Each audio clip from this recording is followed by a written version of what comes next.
गंदम खराब होने का डर किसानों को सड़कों पर ले आया। पंजाब हुकूमत ने गंदम की खरीदारी शुरू ना की तो किसान एहतजाज पर उतर आए। पंजाब असेंबली जाने की कोशिश पर पुलिस ने किसानों पर डंडे बरसाए। कई मुजाहिरीन को गिरफ्तार कर लिया गया। किसान बोर्ड पंजाब के सदर की गिरफ्तारी का दावा भी किया गया है।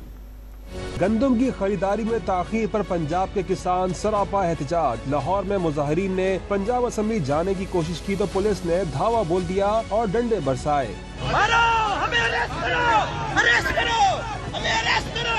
किसानों का मार्च GPO चौक पर मुंतशिर कर दिया गया। पुलिस ने कई मुजाहिरीन गिरफ्तार कर लिए। किसानों पर लाठी चार्ज और गिरफ्तारियों पर मरकजी चेयरमैन किसान इत्तेहाद खालिद हुसैन बाट ने सख्त तनकीद की। मरियम साहबा और बैठे वानों और पूरे पाकिस्तान के प्राइम मिनिस्टर सबको बताना चाहता हूँ, जिस तरह भी आज जुल्म हुआ है, अभी हम सब्र से हैं।